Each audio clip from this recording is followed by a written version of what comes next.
Welcome back to another Stampede Blue Colts Cast, ladies and gentlemen. I'm your host, Matt Danley. Thank you guys for coming back to the show this week. Taking a few days off, and we've got our live show here in the middle of the week, and glad to be back for sure. We've got a mailbag show all set for you guys. But the Colts Cast, as always, is brought to you by Mike Ernest and his Indy Home Pros team. Make sure if you guys have any buying or selling needs in the Indianapolis area, make sure you guys are getting a hold of Mike Ernest and his Indy Home Pros team at 317-285-961 or check him out at circlecityforsale.com. Guys, tonight on our mailbag show, we got our newest contributor to Stampede Blue, Zach Hicks. Zach, thank you for coming on the show, man. Yeah, of course, man. Really excited to be on here and be a part of Stampede Blue now. Absolutely. We're happy to have you, man. So tell everybody, because if they may not be familiar with you, what's kind of your recent history in the game of sports journalism? Yeah, so I started about 3 years or so, actually a relatively younger guy. So I started when I was like 18. I got a site called Pro Football Spot, reached out to me. I wrote for them about draft prospects, so like linebackers for like 2 years. Then I moved on to Breaking Football, the site that I've kind of been with for like 2 years now. Started off really small, but we got pretty big. Recently, we actually were all able to get credentialed down to the Senior Bowl, which was pretty awesome. So I got to go down there.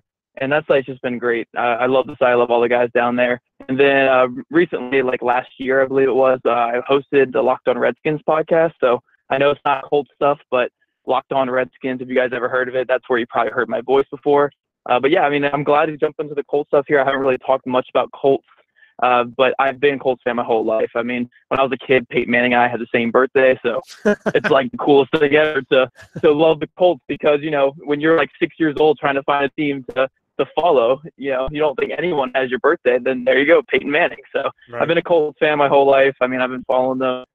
So I'm excited about, you know, transitioning from the dumpster fire of 20 years of the Redskins to my other team now, which is the Colts, where they've actually had a little bit more success than the Redskins.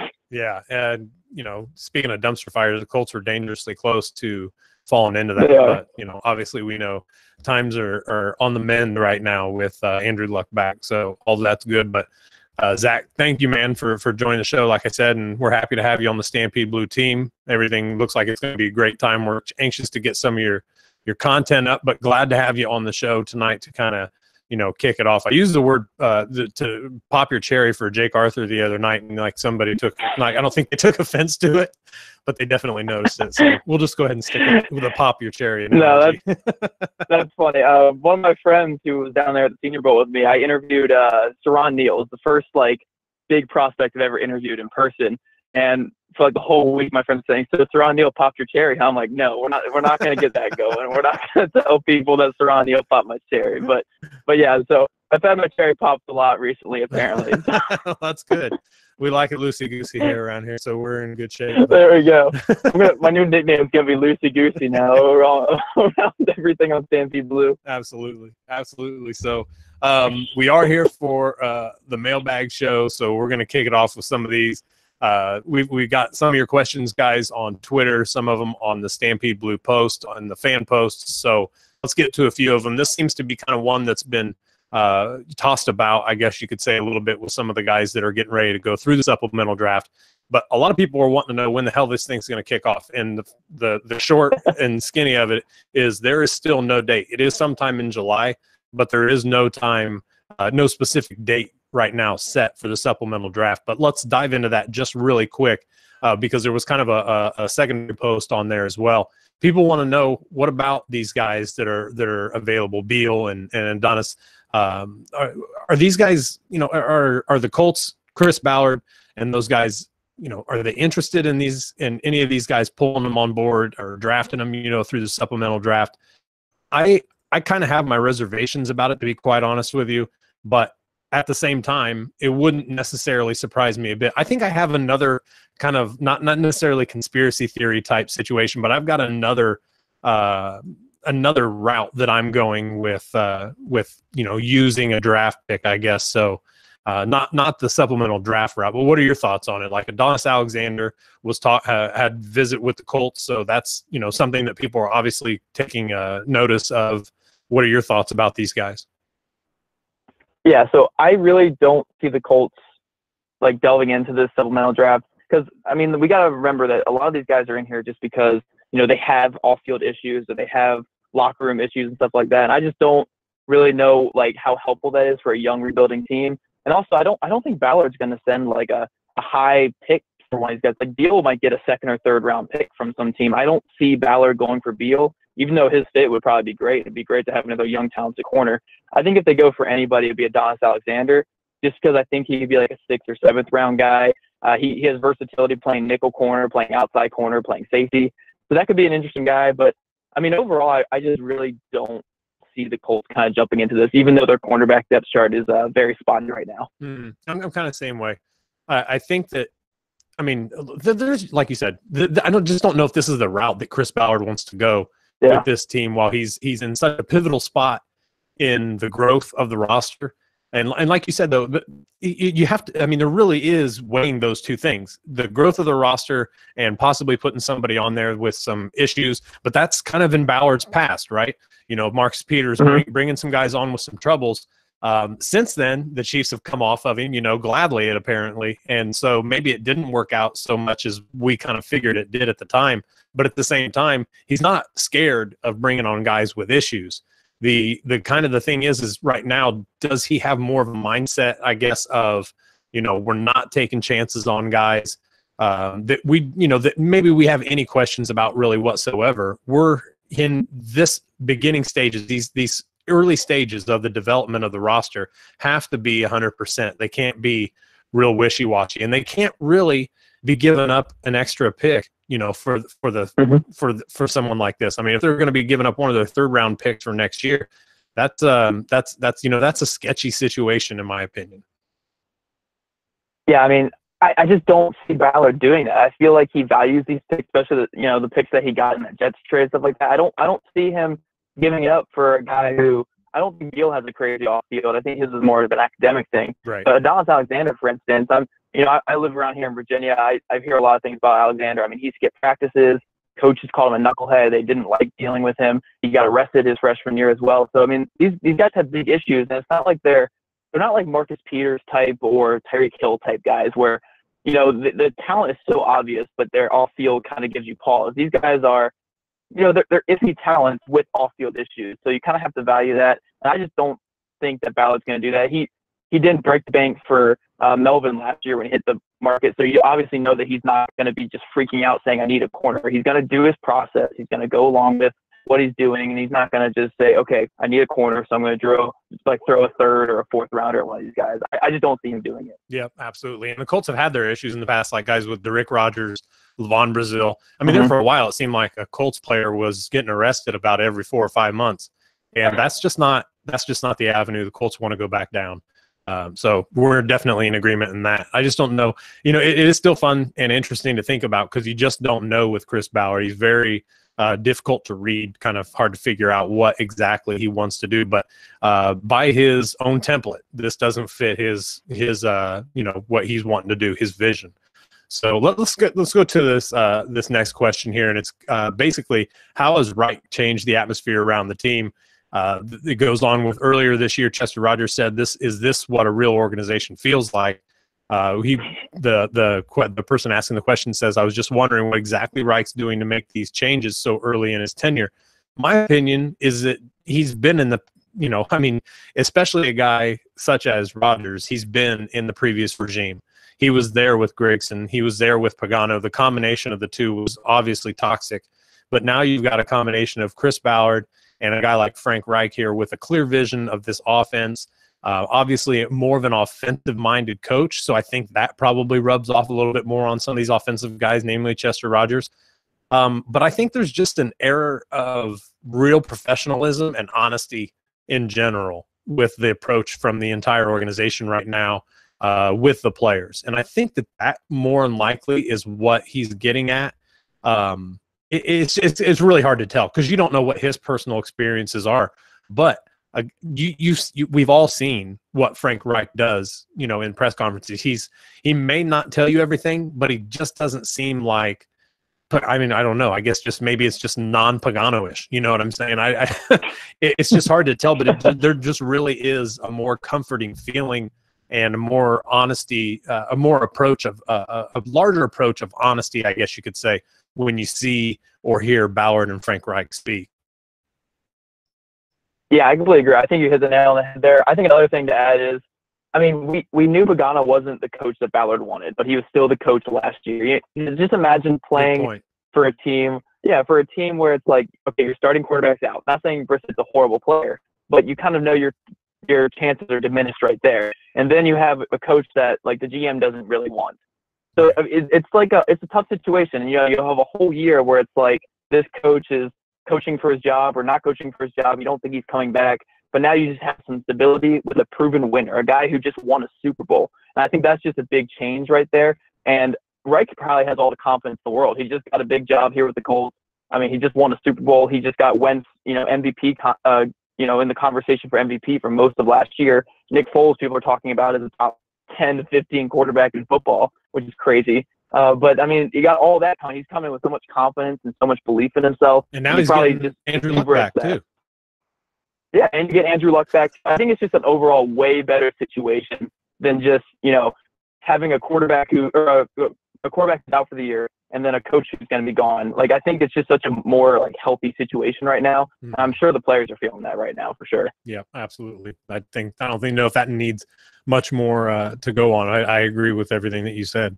The next question, kind of fun here because this is something that we're going to talk about. May not be with the Colts. It occasionally is, but you'll always hear it every year around training camp. And this is talking about training camp fights, talking about they're pretty common, looked at differently by those in charge at the respective teams. With the sheer number of players fighting for jobs on both lines with the Colts, do you expect our coaching staff to be one that loves the emotion or one that frowns on the player who can't control his emotions based on what you've seen during mini camps? We haven't seen much at all during mini camps, and to be honest with you, we haven't really heard that much either. One or 2 days, I think, during the last session of OTAs, and then the first couple was just 1 day from any media availability. So we don't know a whole lot, but I can tell you that kind of stuff probably isn't going on during our mini camps or OTAs or anything like that. That's just not the practices aren't physical enough. Now, when you get into training camp, I tend to believe that most coaches, and when I say most, I mean this could even be just over 16.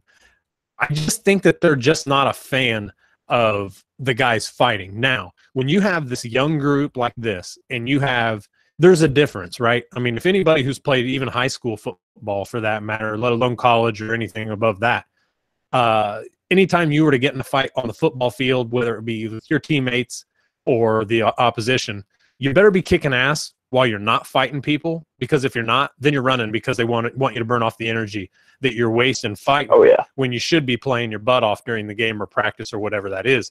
So I think that totally depends on the players, to be quite honest with you. We actually had a couple last year, but they were fairly minor. One of them was a running back, and I can't remember who he was getting into it with, maybe one of the linebackers. But I think that it really depends on the player. If it's a guy who's an undrafted guy who's not really showing much and he gets in a fight, count on him getting cut the next day, and count on them not being happy about that, because anybody that he gets into it with is better than he is. I mean, if that's the case.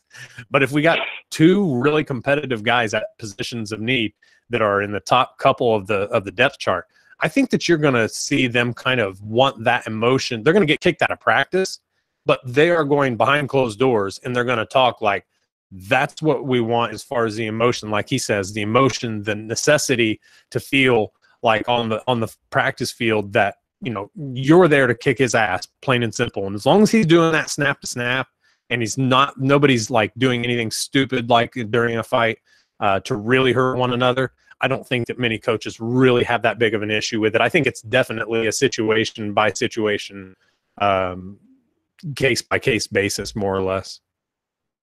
Yeah, I don't really think it's a huge issue type the way the coaches see it. I think coaches kind of see it as like it's kind of one of those things where on the practice field they'll yell at you, tell you stop being an idiot. They'll send you off, and then in the locker room they'll be like, "Look, man, we love the emotion, but you got to channel it better than that," or something like that. It's not like a huge deal. They like seeing the emotion. They like seeing guys go each other's throats. Honestly, personally, I love seeing offensive linemen, defensive linemen get at it because it's so physical in there. And I would love to see Colt stuff where the Colts O linemen are like, beating up on the Colts D linemen, just because like you never see that. You have two really good groups now, for once, with the Colts with D line and O line. So I want to see them going at each other. But I mean, fights are just different. I mean, you obviously don't want to see fights. You love the emotion. But I think that's kind of how coaches feel. So I don't think they're going to be like, okay, guys, we need more fights in practice. They're going to be like, okay, we want to see that emotion, though. We want to see the emotion. We want to see you guys caring. We want to see you guys fighting for your jobs. And because, I mean, especially, again, on the O-line and D-line, there's going to be a lot of people fighting for jobs, a lot of good players. So, I mean, we'll probably see a little bit more of it this year, but I don't think coaches are going to, like, love it, Right. And one of the things that kind of makes me wonder about that is there's more depth on the offensive line. There's more depth on the defensive line than the Colts have had, more youth especially, than they've had in a long time. So that makes me kind of wonder if maybe this couldn't be one of those teaching moments where, like, we'll see it, we'll make sure they don't hurt each other, and then we're going to tell them, like you said, channel it better, and get in this. But I think all in all, they're going to want to see some of the aggression that these guys are bringing, because both of these units, we've heard conversations about from offensive linemen about, from Ryan Kelly even. He wants this unit to be a unit that defenses are talking about, like, man, we are in a dogfight every single snap with this group, and vice versa. I think this defense, these guys all have to, I mean, they have to do so many different there's so many different responsibilities with this defense this year than there were last year. These guys have to prove that they're explosive and that they can get in the backfield, and they're going to piss some offensive linemen off when they do it. So I think that this is kind of one of those things where this year they're going to see it. They're going to make sure it's like under control to an extent, but they really do, in my opinion, with this group, specifically with the offensive and defensive lines. I think they're going to be pretty pleased if they see some guys with some real aggression this year, because that obviously is going to translate to the field. So I think that was a pretty good question, kind of interesting, to be quite honest with you overall, to think about what these guys have and really focusing in on both lines for the Colts in the trenches. I'll let you answer this one, or at least I'll let you go first for this one, because I'm curious, because I haven't made the connection here personally. But the next question is, do you see any similarities between David Irving of the Cowboys, style of play, traits, moves, physique, scheme usage, and Tyquan Lewis? Not really, honestly. I mean, they're both very strong players, especially for their size. But I think I saw that Irvin's like a huge guy, like 6'6", like 290, where Lewis is more of 6'4", like 250. And I think there's different types of players. I think Lewis is going to be kind of your 4-3 edge guy who can set a really strong edge. He has some nice little bend to him too for a bigger guy and stronger guy. And I think that's going to be a good role for him, good development whole area for him. Where I think Irvin's kind of more of your inside guy, your disruptor, your guy who can just abuse guards and even jump outside on the edge. I hope Lewis gets to the level that Irving was at, because Irving, I mean, was a star last year when he was playing. I just don't see them super similar. But again, I like Lewis. I think he has a great upside, and I love him on the end. I don't see him as Irving though. Now, we've talked at length, at least I have, and a couple other guys. I think Jake and I are somewhat of an agreement in here. Do you see Lewis as more of a guy who is going to be more successful in the interior? Because we kind of believe that they're going to move him around a lot more so than any of the other guys that they brought in, whether it be through the draft or free agency. We just think he's going to be used more judiciously, I guess, in several different spots. And I feel like that guy, his explosiveness in the interior is really probably where he makes his money this year. Just because on the edge, he's just not a dynamic edge rusher, so to speak. Yeah, he's not at the level where he's consistent and dynamic enough edge rusher to where he's going to be scaring quarterbacks, not like Kamoka Torre is. Right. But I do love his potential, and I do think he can, move inside at times and play strong in there. He kind of reminds me like of a more upside guy, like the way they kind of played John Simon last year. You know how they had Simon kind of playing like 10 different roles along the defensive line front. He played edge. They dropped him in coverage half the time. They had him doing stunts up the middle. They had him lining up inside sometimes throughout the first couple of games. And it was really cool to see. We all loved John Simon. And I kind of think Tyquan Lewis can be that similar type of guy. He can kind of jump around the defensive line. He can do your stunts for you. He can rush the passer every now and then too. And I think he's going to set a strong edge. So I do think that he does have the potential for a lot of different roles, and he can kind of be your guy that you move around quite a bit. Yeah, I don't pay enough attention to David Irving, to be quite honest with you, but I didn't personally see the connection, but I thought, well, maybe I'm missing something there. So I definitely was going to let you hit that. Let's go to our questions on Twitter. Followers, thank you guys for dropping these in here as well. I'll just do this one just for fun. Have you gotten over the Hankins release? This one's directed at me. I have gotten over Jonathan Hankins' release. And why hasn't he signed yet? I am curious about that. I think that is something that we haven't really talked about much lately. A lot of people are saying, or not necessarily saying, but there are a lot of people always continue to hint at, look, he hasn't signed. He's not that great. But that's not the case this time of year. No. Because it's just, even some of the safeties, everybody's talking about Trey Boston. Everybody's talking about Kenneth Caro. All these guys are legitimate, solid starters. It's not because they're not starters that they're not signed. Why do you think? Is it just because that 3-4 nose and that shaded nose is just kind of, either taken up by some of the elite guys on some of the teams that are still running that 2-gap 3-4 scheme? Or is it just because, is it because of something else? I honestly don't know. From what I've been hearing about him is he wants too much money still. I don't know if his price has dropped down at all. I'm pretty sure I heard that the Redskins were trying to get him for like 1 year, like $6 to $8 million deal, but he wanted like a longer term deal, and he wanted I think $7 or $8 million a year. So he won like 3 or 4 years at $7 or $8 million a year, and people just aren't going to pay that much for run stuffing tackle. I'm not saying he's not a good player, because I love Hankins. I think he clogs the middle. He's one of the best run defenders in all of football. But at the end of the day, you're not going to break the bank for a guy who is kind of like a specialist. He's just a run stuffing specialist. And I think that's what teams are seeing. I would love for him to sign with the team. I think he brings a lot of value to a team, but I understand why teams, we just had a really good defensive tackle draft. We have another one coming up this next year. They're investing in young defensive tackles, and they don't have to pay so much for a guy who's a specialist. Mm-hmm. And we do see that with drafts. You've got to be a 3-down player if you want to be a first rounder on the defensive line.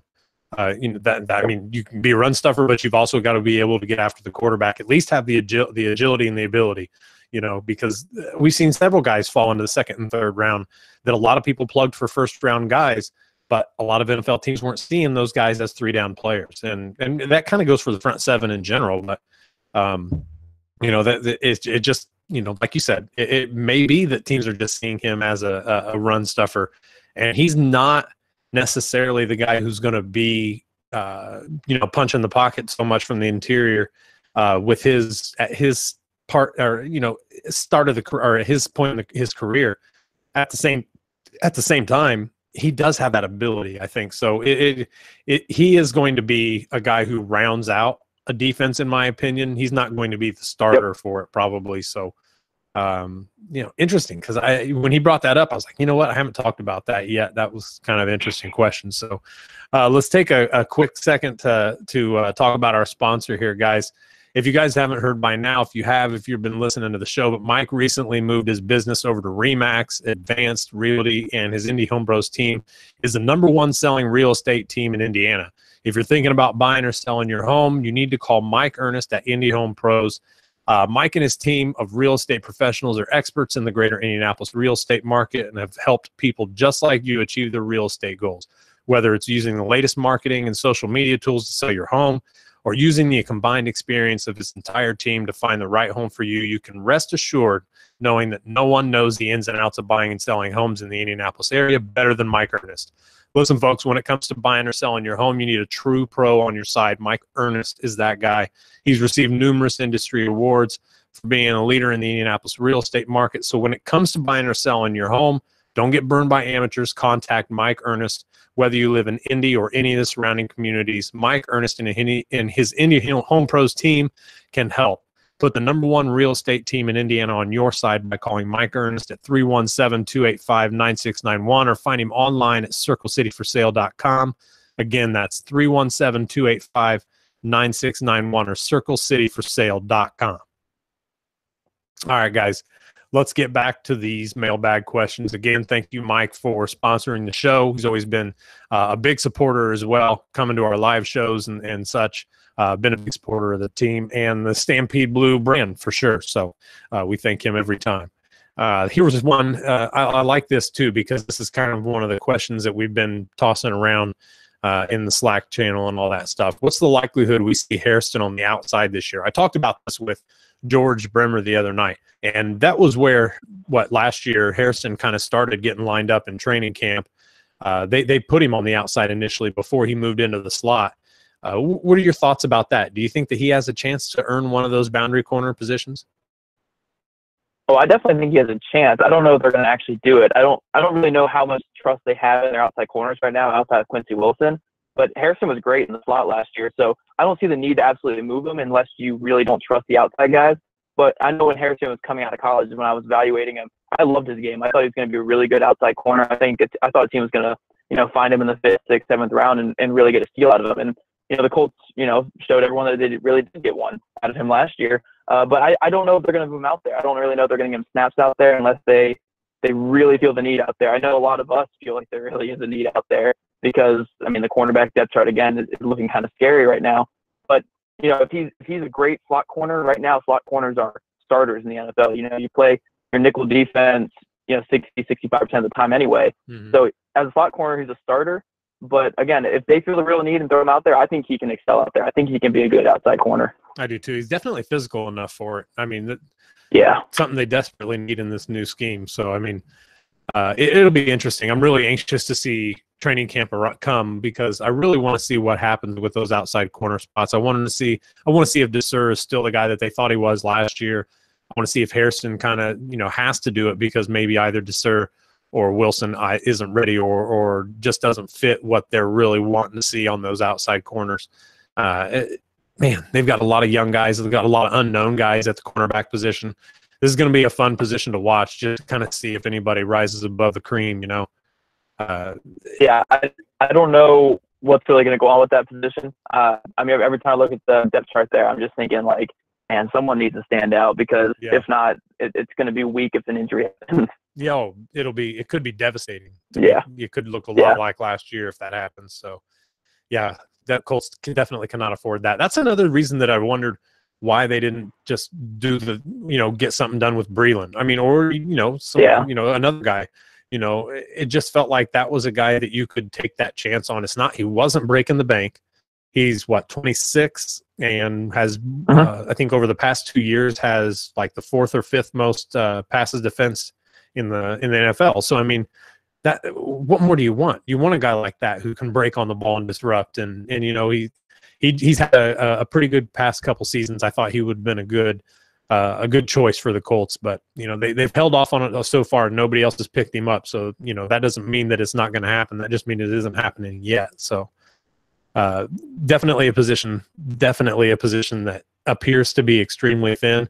And if Frank Reich continues to say that he loves what they've got, he better own it, because if they have one injury, we better see, some solid depth. But I know they love Kenny Moore. There's a lot of guys on this roster that they like at depth spots. And I don't know, man. It's because we've been in this boat before, right? We've seen, Pagano talk about, we love our depth here, and the depth sucked. That can't be a position that this Colts team is in my opinion.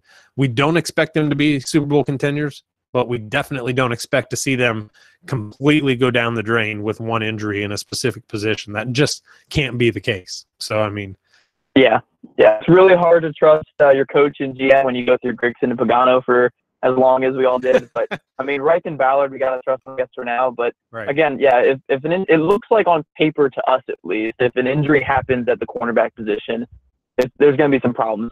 Luckily Breland's still out there, so maybe they are, kind of keep it on the back burner for something to happen. But I don't know. I don't really like waiting around for something bad to happen. I would say make the move. Breland's a solid corner. I watched him for the last 4 years in Washington. I think he's a good corner. I don't really see the problems with it, but again, right now, you just got to trust Reich and Ballard. They're better than Pagano and Grigson, so you got to put a lot of trust in them. For sure. It just seems, like you said, it just kind of seems like the more intelligent approach to be more proactive than reactive. Yeah. Especially when, there's a lot of unknowns with this cornerback class in the secondary for the most part in general. What does it say about our new linebacker group if Antonio Morrison, still makes the roster or even starts in this new 4-3 defense that's supposed to emphasize speed and coverage ability? You loved this question, so I'll let you hit it first. Yeah, I love this question because Morrison was a couple years ago. The best thing about Morrison was I've been following draft like most of my whole life, and I remember Morrison showed up. I think it was at his pro day, and he ran a 5.1 40. And I know he was coming off like sickness or a big injury or something like that, where he's in the hospital. Mm-hmm. I know that, but again, that just always stood out to me. He ran like a 5.1 40, and the Colts still took him, I think, in the 3rd or 4th round, and I just couldn't believe that. And then I don't think he's a horrible player. He's just slow. Right. And that's the problem. Like the NFL is so fast now. We saw that's why I took Darius Leonard. Sky Moore got brought in because he's, again, a faster type of linebacker. So I don't really think Morrison's going to make the team. I mean, he might. I don't know. He's still kind of a younger guy. He could make the team. I don't really see him being a starter, though, next year. Because I really do think Ballard and Reich and Eberflus, they're focusing on, the speed there at the linebacker core especially. So I think we'll see a lot of Sky Moore, a lot of Darius Leonard.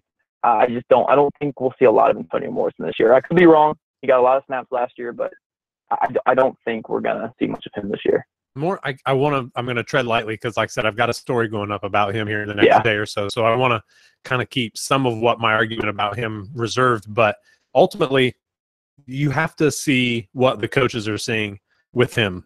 They're not timing him during practices. What they are seeing is his aggression and his relentless ability in pursuit. I mean, that is what Morrison is getting by on right now. He and TJ Green, the biggest problem with those two is they're knocking out some of their own players when they're tackling guys. They are, the non-laser guided missiles of the Colts defense. They are not accurate with their, with what they're doing.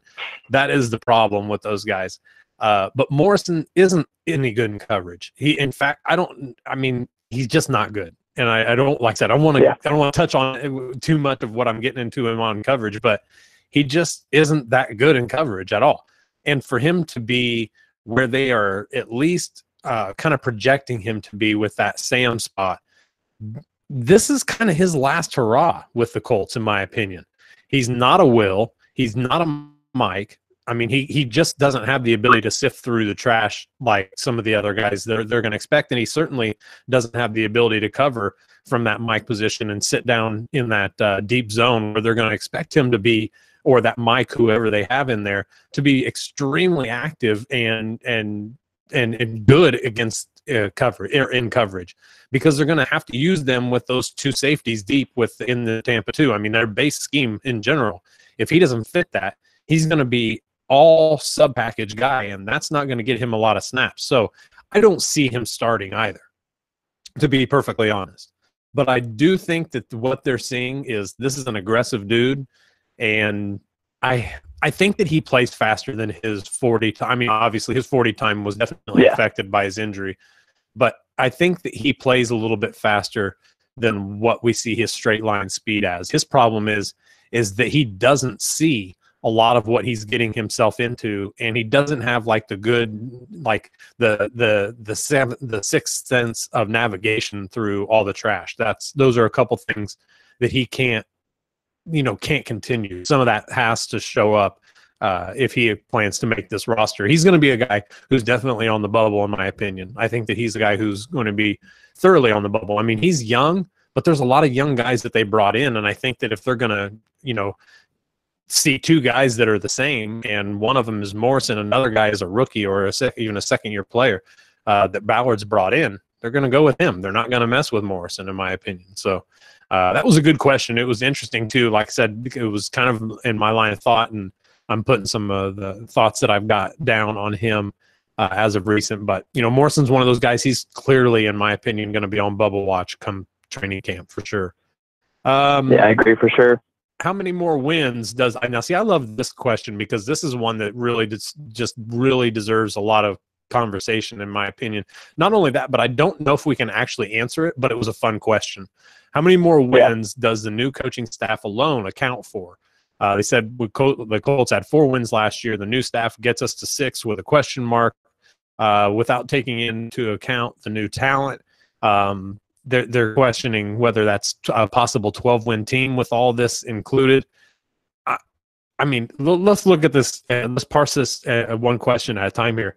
What does the new coaching staff alone account for? How many wins, Zach? I mean, because it's an interesting question, because last year the coaching staff didn't account for any, in my opinion. In fact, they probably kept them from probably 3 or 4. Oh, they definitely did. It's a really hard question to answer, though, because, you know, us watching the games last year, we know that Colts team wasn't good, but it had a lot of promise. I mean, I know they had the stat. I think they were leading at halftime 8 or 9 times last year. Mm-hmm. So you got to think, with a competent coaching staff, that you can at least win like half of those with coaching staff. And I mean, like, I think only 2 of those were the games they won. Right. So I mean, with a competent coaching staff, I think they could have got to like 6 or 7 last year. It's an impossible question to answer, though. You never know. You don't know any circumstances. All I know is I've gotten through about half their games this year. Half of like the Colts last year games when I'm rewatching. Mm-hmm. And Pagano probably called the worst offense I've ever seen in my life. I felt like I was watching preseason offense. It was so vanilla. You knew everything that was going to happen the second that they lined up. And I just feel like with a coach like Reich, the offense could have done a lot more than what they did last year. I don't think they really had the talent to be an 8, 9, 10 win team, but 6 or 7 wins, I think that was definitely possible with the team last year, because they definitely overplayed their talent level last year. They just didn't have the coaching staff to win games. I mean, they blew so many fourth quarter leads. They were the most predictable offense in NFL history in the fourth quarter. There's a really good thread on it on Twitter somewhere. I got to find it again. I read that. But I mean, that said, yeah, it was the greatest thread ever. I mean, it was horrible to read it, you know, because we saw it. We saw it last year, but it was something like they ran 100% of the time on like third and short and fourth quarters when they had a lead or something like that. Yes. It was terrible. They were the most predictable vanilla offense in the league last year, and they still won 4 games and had 8 halftime leads. So I do think with Reich, they probably win 6 or 7 of those games. But again, I don't think they're a playoff team. Again, the talent just wasn't great. They're still a young rebuilding team, and you don't have Andrew Luck. But I mean, they definitely should have won more than what they did last year. Yeah, I agree. It kind of makes you wonder, you know, how would have things happened had they won some of those games? I don't think we'd have been stuck with Pagano, but the draft would have been, you know, less, I guess, beneficial probably for the Colts. You know, sitting at what, maybe 8th or 9th or even 10th possibly, you know, with 3 or 4 more wins. It just kind of depends on how you really look at it. But I mean, man, this new coaching staff, how many do they give the Colts? Like you said, they should have won at least 3 or 4 of those close games. I think that there were so many of them. Like the Seahawks game, they were close and they just blew it. You know what I mean? Well, they were close at halftime, right. And then after that, you know, it fell apart. But yeah, they were up. Yeah, they were up at halftime. Yeah, and it was just an ass whooping after that. I mean, it really was. I mean, man, there were so many of them last year. It's hard to remember all of them, to be quite honest with you, but there were so many. Yeah, there was like Jaguars. I think there was Cardinals. There was 100 of them, it felt like. And the Titans. Oh, the big Titans one with Derrick Henry's big run, I think, on it was Monday night or Sunday night. Mm-hmm. Oh, yeah, all those. I mean, all of them. They're winnable games. I think even the Buffalo, that snow crazy game counts as one of those too. Right. I think I counted over the last 2 years, the Colts have lost 12 one-score games. I mean, that's, you know, anything from, you know, 0 or 1 to 8 points. You know, I mean, that's almost heartbreaking, but at the same time, it's like, how were they that close to the games to begin with? Because the defense sucks. The offense was, like you said, extremely predictable. And, you know, that was one of the things that Ballard, you know, was kind of known for, kind of showing his ass, so to speak, in the press box, just throwing fits because of this offense under Chudzinski was just so predictable. It sucked. Yeah, and it's kind of funny. And it's kind of funny because Ballard admitted to it even in one of his press conferences. He's like, you guys have seen me. I'm not good at holding in my emotion, you know, talking about the guys in the press box. So it was kind of funny. I was glad that he did that. It was like, really like, okay, people are keeping quiet what I've done, you know, when our team plays like crap, but I am a fierce guy and I am a competitor. And I thought that was fun that he was at least honest about it, and because I don't know how many people really knew what he was getting at, but it was definitely that, because he was just not impressed at all. And it was obvious. No, I got to say, man, I'm watching through these games. It's painful watching this offense. It's really bad. Like, anytime there's 3 tight ends, it's either a run straight up the middle or it's a play action with 2 tight ends going out and like the outside receiver just going deep. It's like it's so predictable. It sucks. I mean, it really hurts a young quarterback too. I think Brissett showed a lot of promise, but putting him in such a vanilla offense, and his first game was the most vanilla, because that was like everything was predictable in his first game, because it had to be. But after that, they just kind of kept it simple for him. Like, they didn't give him any room to grow. Right. And I mean, it really hurt the team as a whole, and it really hurt them in fourth quarters when teams had to kick it up a notch to beat them. They just stayed at the same vanilla level, and they just couldn't like overcome that stuff. That's why they lost a lot of close games. I totally agree. So let me get back to this question real quick. If we're going to say how many in 2018 do the coaching staff actually win, I'm going to say 3. And I'm going to say that's a combination of, scheming, awareness of, timeouts, all this other stuff that goes into coaching on a daily basis, because I think Andrew Luck is really a major factor in there that is going to kind of level out how much success the coaching staff's going to have purely on their own merit. We heard from Pagano that Andrew Luck extended his career as a coach. There's no 2 ways about that. Despite everybody thinking that Frank Reich is probably a better coach than Chuck Pagano, I still think that Andrew Luck is going to help Frank Reich's career take off. I really do. I think I think that Reich is going to have some good things with this offense. I think it's going to be a really, really competitive offense. Excuse me. And I think that Andrew Luck's just going to help it. You know what I mean? Obviously, Andrew Luck is going to come back after about a month into the season, and he's going to look very similar, in my opinion, to what he did in 2016. I'm excited for it. I think that everybody should be, most definitely. So I'm going to keep it pretty simple with I'll just say 3 wins for 2018. So let's see. Reich mentioned the other day that he's not a fan of his starting QB playing much in the preseason. While I normally agree with that, when you've got a guy who hasn't played a game in over a year, I think you need to take a different approach. What are your thoughts? I agree with Frank Reich, to be quite honest with you. I don't think that Andrew Luck should probably see more than a series or 2 in any of the preseason games. Yeah, I completely agree. I mean, there's no reason to put him out there. Preseason games don't mean anything. They absolutely mean nothing. Right. Because again, like I was kind of saying about the first couple games of the Colts last year, preseason offenses are just so bland and so vanilla. Like, sure, you're getting some game experience, but it's not like real game experience. Like the backups, it kind of is, because those guys are just playing as hard as they can go. They're playing for their jobs. Right. The starters, when they get out there, they're running like, okay, outside receiver run a slant, other outside receiver run straight. I'm just going to throw it to one of you guys. I'll probably just throw it away, and then that's my series. Like, it's so bland. It's so vanilla. You're not really reading anything. You're not really, calling coverage. You're not really doing anything. So I don't really see the need for playing him. Is Luck even going to be ready by preseason anyway? Like, are we even really, like, is this even like a real discussion? I mean, I don't really know. So yeah, I just, there's no point in playing him in the preseason. Other younger guys, like your running backs, Jordan Wilkins, Naeem Hines, if they're healthy, yeah, play them in the preseason, get them some game exposure. But your vets, especially injured vets, no chance. I don't really want to take the chance of that in the preseason. No, me either. I think you let him get on the field and kind of get his butterflies out of the way. Other than that, that's it. I don't think you have. I mean, because he hasn't. I mean, his point is valid. You've got a guy who hasn't been on the field, and I understand that. I totally understand that. But think about it the other way, and you can use the same sentence. You've got a guy who hasn't been on the field for a year.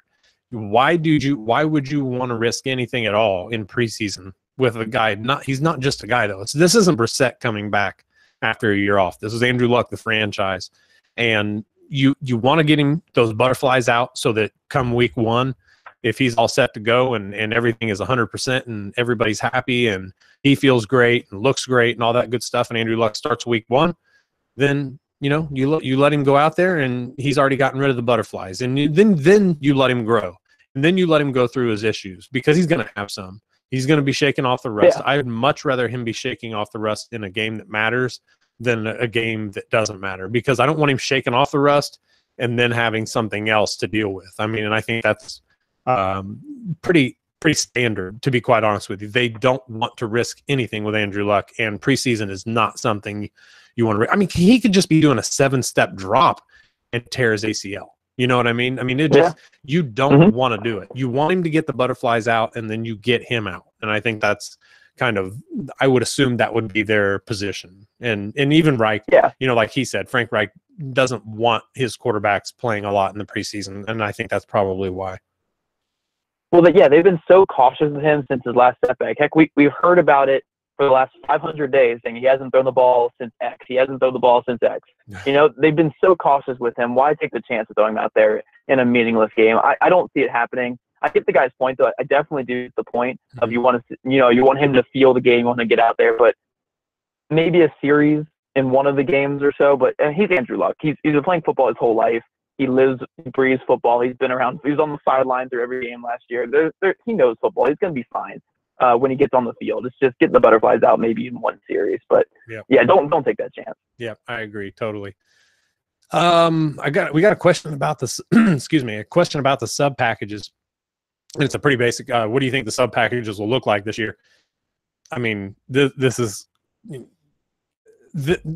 I don't know really how to answer that, because we haven't seen enough of what Eberflus really wants to do. We don't know what. I mean, we know Eberflus's like where he gets a lot of his, I guess, what he relies upon as far as who he's come back through with his schemes, who he's taken all of his, you know, critiques and who he's taken his defensive schemes and his notebooks off of and stuff like that. We know his background, and we know who his, you know, major influences have been, I guess, is the really short way to say that long-winded answer. But we just don't know how he's going to put it all together. We don't know how he's going to call the plays. We don't know how any of that's going to happen. As far as sub packages, I mean, I would expect it to be fairly standard. I mean, I think that we're going to see we could see a lot of 3 safety stuff.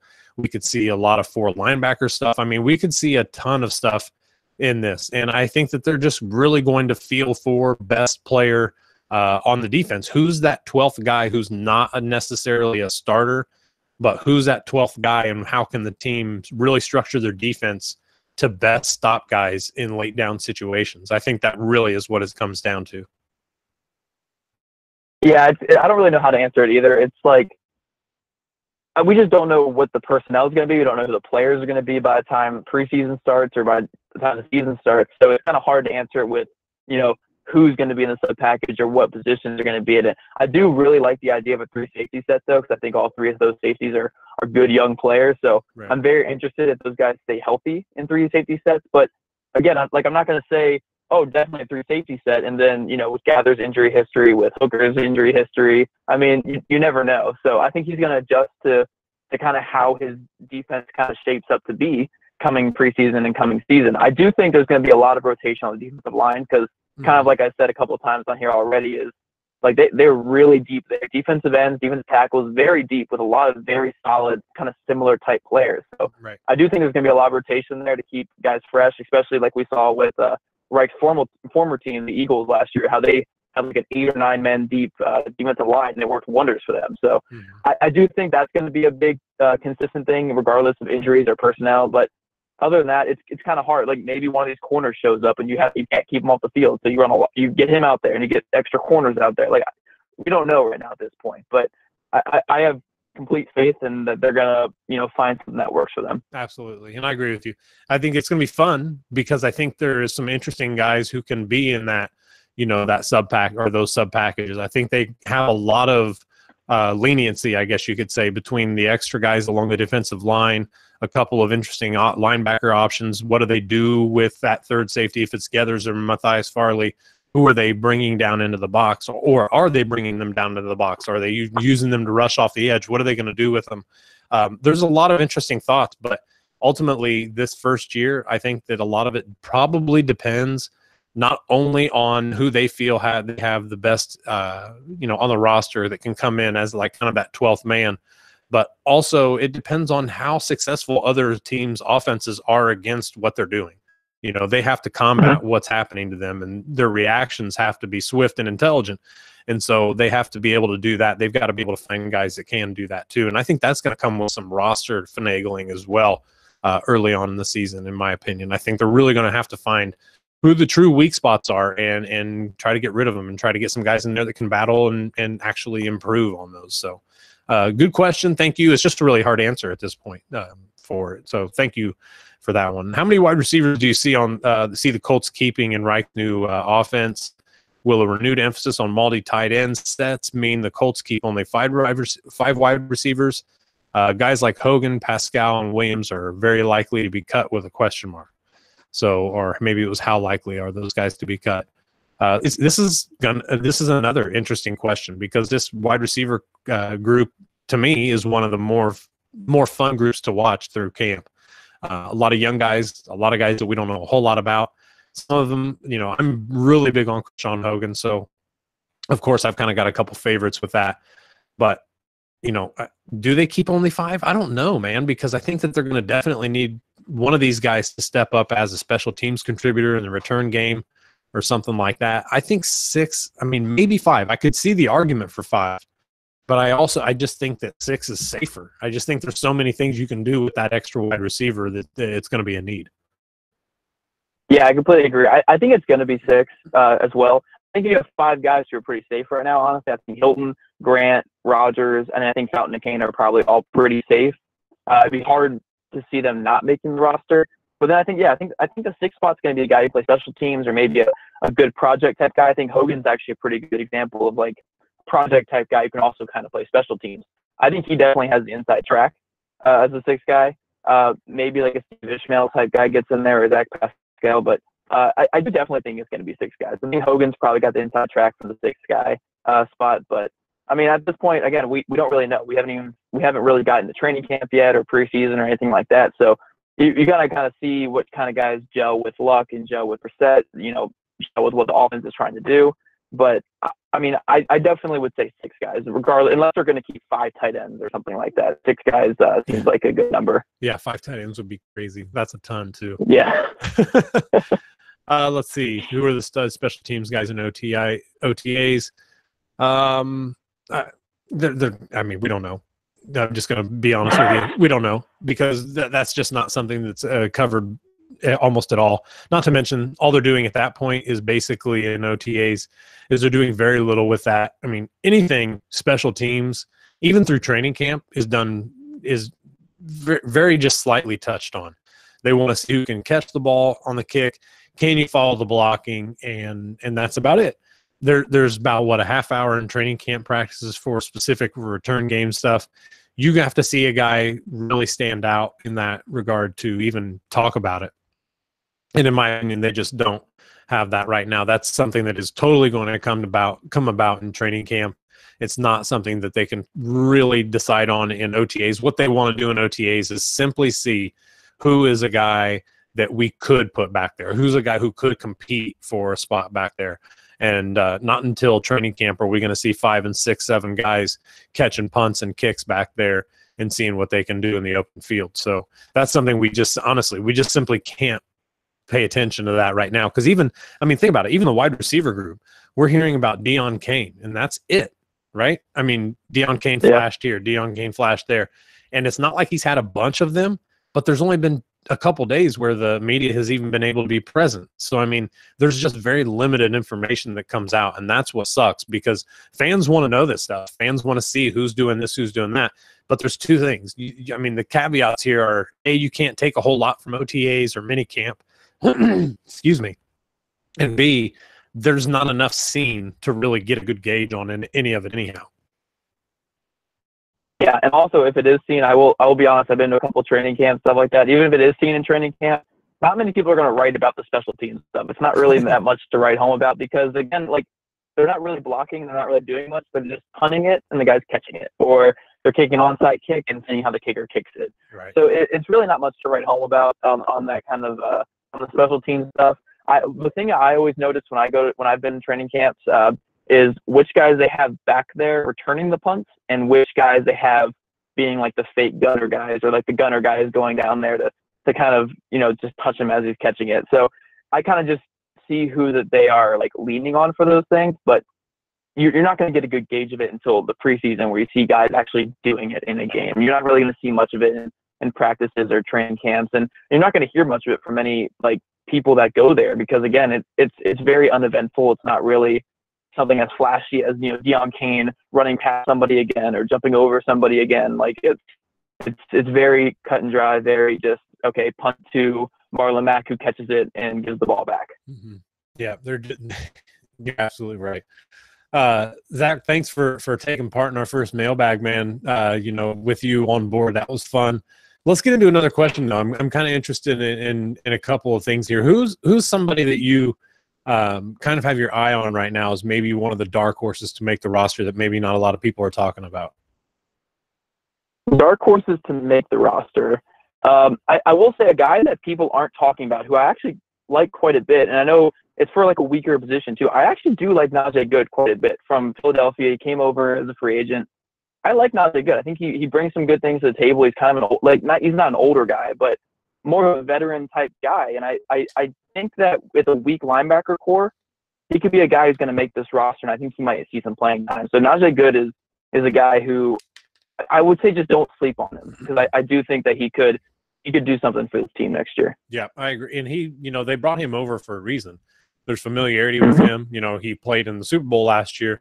I just see him as a guy who's going to get a crap ton of playing time. I don't think he's going to have any issues making the roster personally, but I think that there's just going to be it's just kind of one of those things. You bring that guy over, and hell, we were talking about him before, and maybe he wasn't, but we were kind of talking about him before with so much uncertainty around the linebacker position, that's probably going to be their Mike. I mean, that was our thought back at the beginning when they first brought him over. That guy going to be their Mike? I mean, he's got the past here and the recent past at doing it pretty well. So but you're right. Not a lot of people are talking about him though. I mean, there's just not a lot of people giving him the credit for really being here. And even nationally, nobody's talking about the Colts, first of all, their defense in any regard, but they're definitely not giving some of the guys that have, the talent that are on this team, they're just not giving them the credit. I don't think that this team is really solid in a couple areas, but they're some of the areas where they're a little short of the sticks. They've got some guys who could really surprise. I mean, I think Good is one, but a guy like Matthew Adams, I am so stoked to see what he can do in training camp and kind of how he plays throughout. I mean, they spent the draft pick on him, granted a late one, but they've got so many linebackers that they really seem to be fairly high upon. And with, whether it's Tyrell Adams or whoever it is back there as well, they've got a bunch of guys. Sky Moore's getting, some notable reps. It's going to be a fun camp, man. This is going to be one where guys are getting cut finally, and this is a good thing, and it's a good problem to have, but it's a bad end result. There are going to be good players for the first time in a long time being cut on this team, and that's something we haven't seen in a while. You know what I mean? There are going to be guys that are legitimately fighting for a position that are going to be cut, and before, it was kind of like, we got to keep him. I mean, there's always been that guy that's like, why the hell is he on the roster? You know what I mean? There's always one of those guys. And I just don't think that they're in too many. I don't think they're going to have too many of those situations this year. I think this is going to be a really fun camp.